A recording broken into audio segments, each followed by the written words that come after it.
you, conference. First time speaker, Zarah Sultana, your party MP for Coventry South.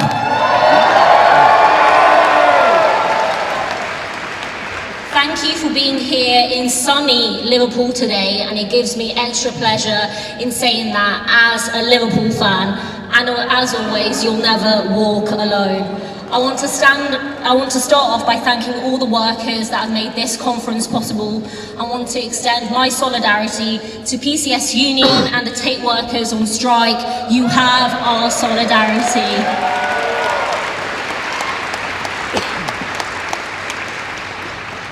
I am so honoured to co-found this party with Jeremy, who I have an enormous amount of admiration and respect for. I know that I speak for all of us.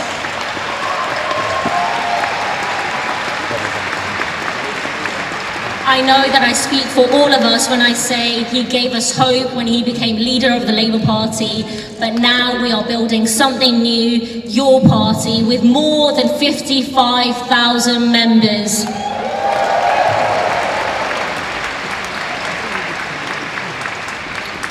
In just a few months, we have built something no one in Westminster believed was possible, a mass democratic working class movement, the largest socialist party in the UK since the 1940s. And this, our inaugural conference, is historic. More than 2,000 delegates in this hall, with thousands more watching online and voting. And today we will finalise the structures of a party that belongs to its members, not to MPs, not to donors, not to nameless, faceless, unelected bureaucrats, but you, its members.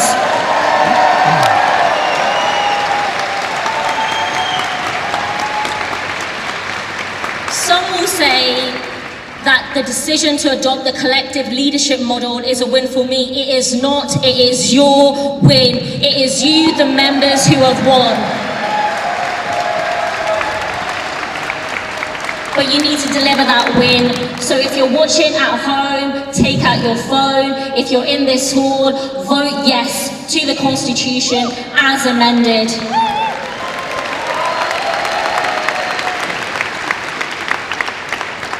But before we move forward, we have to confront what took place yesterday. The expulsions, the bans, the censorship on conference floor are unacceptable. It's undemocratic, it's an attack on members and this movement.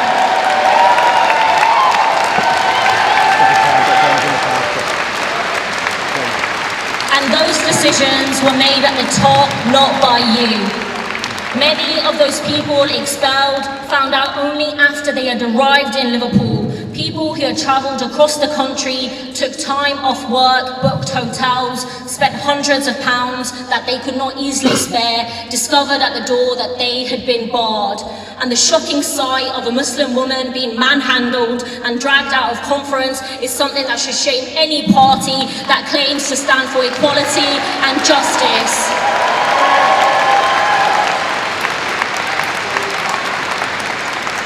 These actions come straight out of the Labour Rights Handbook, the same playbook we have all lived through for years. The witch hunts, the smears, the intimidation, the bullying, the legal threats and the leaks to the Murdoch press. Let me be absolutely clear, the members will not stand for this, the movement will not stand for this, and I will not stand for this.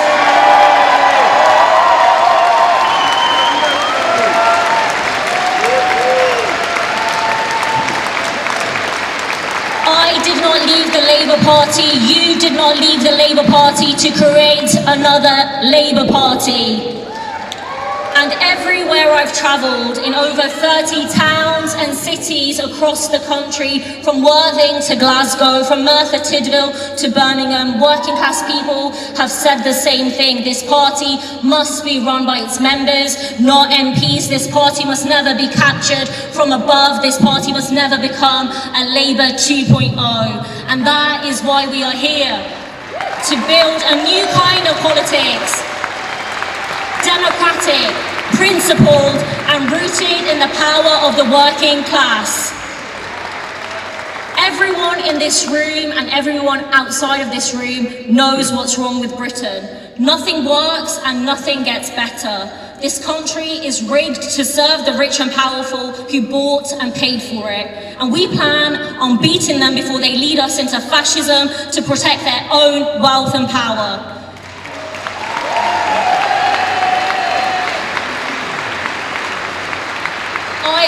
Our diagnosis is simple. In the last 20 years, mega donations to political parties from the rich haven't just doubled, they haven't just trebled, they have gone up sevenfold. When prices go up on your weekly shop, supermarket bosses are pocketing that and then buying politicians. When your rents soar, landlords use your cash to lobby MPs so their interests are protected. When the seas rise and our towns flood, energy bosses buy another private jet while we all pay the price. The billionaires buy up our newspapers, our social media platforms, our TV channels to gaslighting us into blaming our neighbours for the mess. They want you angry, just not at them. Our message to our friends and our neighbours is, if you want to know why your life is getting harder and why everything keeps getting worse, know that the people who control your food, your home, your energy and your media, they are sending billions of your hard-earned money to the Cayman Islands, and they've got 3 political parties, Labour, the Conservatives and Reform, all sewn up.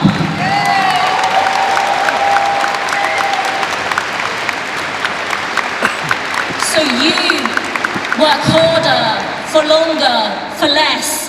While politicians take money from poor kids and pensioners, everything gets difficult, so offshore bank accounts get fatter.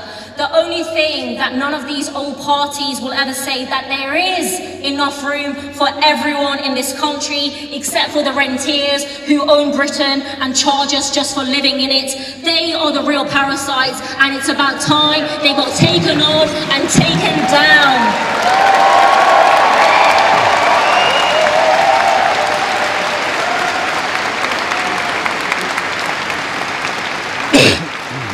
And we have a weak and pathetic Labour government that is pushed this way and that way with the political winds because it does not have the political will to confront the parasites who own Britain. We are here to break up a system that humiliates our disabled friends and neighbours and deprives them of the cash that they need, while funneling an extra £11 billion a year to arms companies. That's right. Keir Starmer wants an extra £11 billion on defence every year, and all the old parties back it. £350 of our money every second on war. That's money into the pockets of shareholders for the merchants of death. After 2 years where our money has funded daily spy flights over the ruins of Gaza, aiding and abetting a genocide. This is a Labour government happy to oppress people abroad and at home. This isn't a coincidence. The politicians who attack the disabled in Liverpool and demonise the desperate arriving on small boats, they are the same people who blow up our world with war, occupation and genocide. But we know that the real enemy of the working class travels by private jet, not migrant dinghy.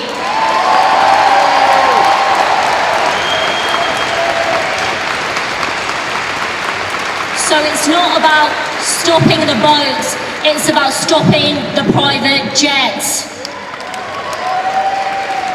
Ordinary humans suffer everywhere, so the mighty and powerful can sleep in silk sheets in their blood-soaked mansions. And as socialists, we stand with the oppressed everywhere, from Sudan to Congo to Palestine.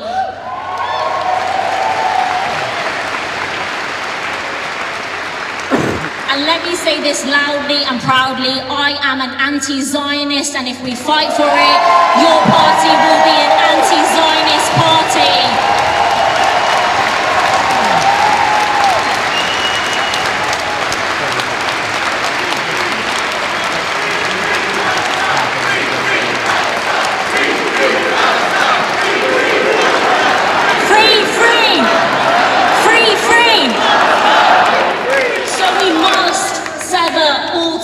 with the genocidal apartheid state of Israel. We must expel the ambassador and shut down the embassy. And stand with the Palestinian people until every inch of their land is free, from the river to the sea, a single democratic state with equal rights for all. And we must ensure there is a day of reckoning for those who have enabled genocide. Keir Starmer, David Lammy, Shabana Mahmood, and all responsible are held in the docks of The Hague.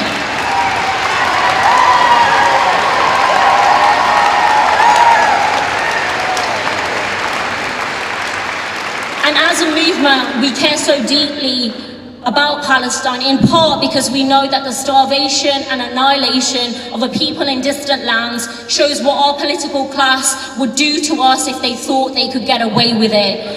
The same people who run Britain want you to believe that every refugee is a rapist, while they grab £12 million of taxpayers' money to protect a parasite called Andrew Mountbatten Windsor.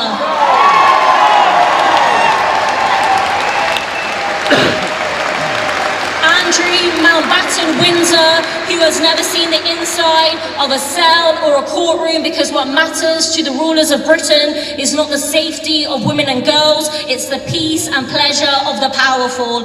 What a sick society we live in, where our political and media class bend over backwards for the royal family, including Prince Andrew, close friends with notorious paedophile Jeffrey Epstein. That's our money that provided him housing, that's our money that defended him in court, that's our money that put food on his table. Well, not anymore. We shouldn't just abolish Andrew's titles, we should abolish the monarchy itself.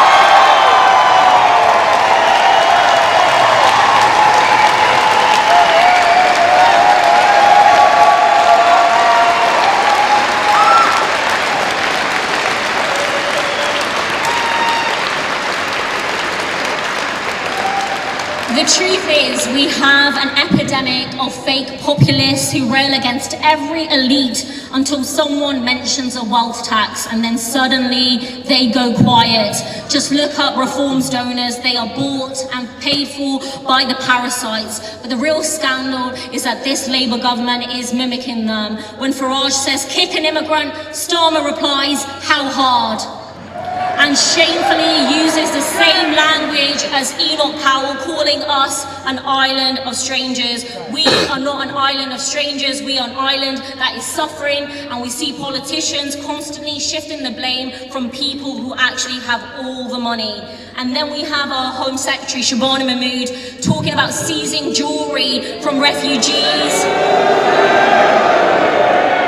endorsed by fascist Tommy Robinson. And our politics desperately needs an organised working class that fights back and says, if you come for any of us, if you come for the pensioners among us, the disabled among us, the immigrants among us, the queer and trans among us, if you come for any of us, you will have to fight all of us.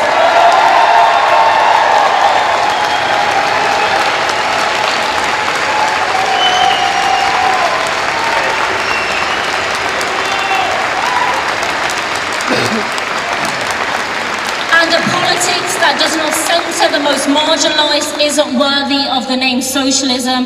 That means saying loudly and unequivocally, refugees are welcome here and trans rights are human rights.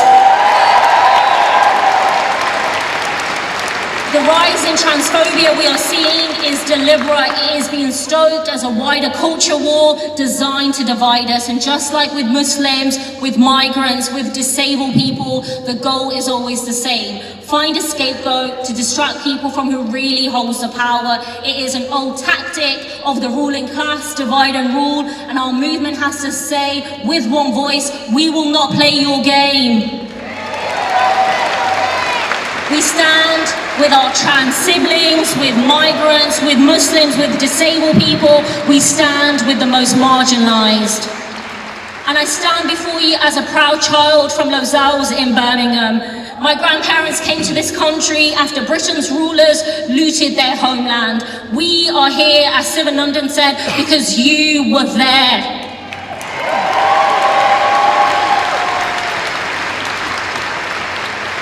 I grew up being told by politicians and police officers that my neighbourhood was suspicious or worthless because we committed 2 offences as soon as we were born. We were Muslim and we were working class, and I will never apologise for either.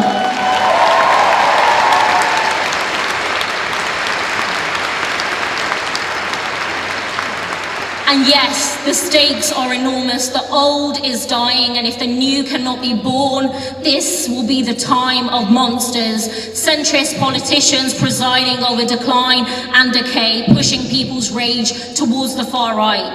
But from New York, in the very heart of empire, a new politics emerges. Zarah, unapologetically socialist, unapologetically Muslim, unapologetically immigrant, built a campaign that proved what is possible when the working class unites people who look different, pray differently and love differently, but all want a life of dignity where people and planet thrive. If we don't win this global fight, decay will give way to fascism, and people who look like me will be imprisoned in tents and deported to war zones, while everyone gets poorer except for the hedge fund managers who donate to Labour, the Conservatives and Reform. But if we win, we will hand over a world renewed for future generations. And I've been thinking a lot about these stakes. It is a huge responsibility to carry. And you may have noticed that the process of starting up this party has had some hiccups. Some of that is my fault, and for that I am sorry.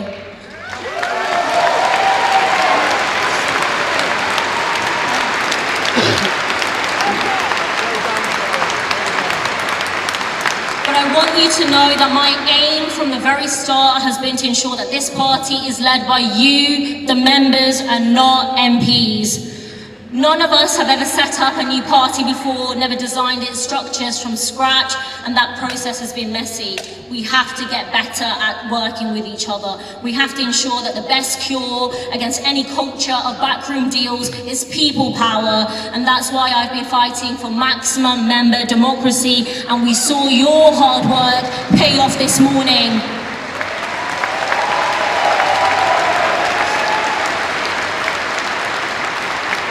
I know that I speak for many when I say I don't want a party of witch hunts and stitch-ups. I want to work with every socialist in a spirit of comradeship and equality, and I want the working class to control this party, as one day they should control the country.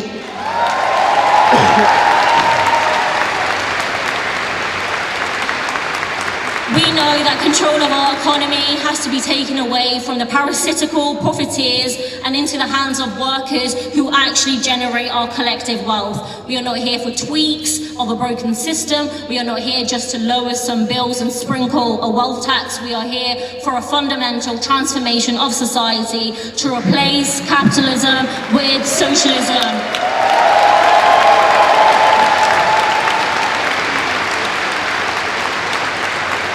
Democracy in every workplace, every community, every corner of life. So yes, we will reverse the failed experiments of Thatcherism by taking water, energy, our railways, transport and communications back into public ownership. But that cannot be the limits of our ambition. We must seek new horizons, the banking industry, food production, construction and so much more. Because we know this fundamental truth: the working class can run society better than the billionaires, the profiteers and the war criminals who rule over us today.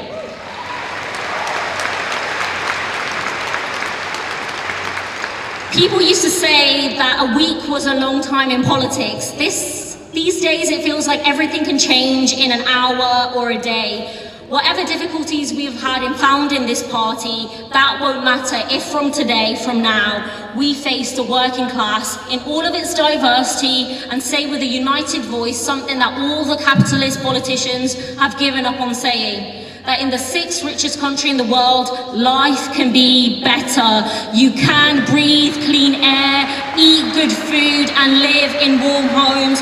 You can spend less time working and more time with your loved ones, and you can look at your neighbours and know that they're doing okay too.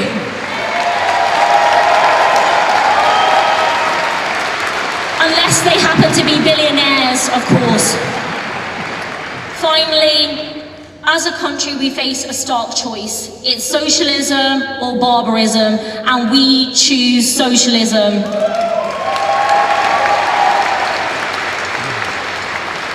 And I will leave you with one of my favorite quotes, and I've used this at every event I've spoken at. It's a quote from Arundhati Roy, who says, "Another world is not only possible, she is on her way. On a quiet day, I can hear her breathing." Solidarity, thank you so much.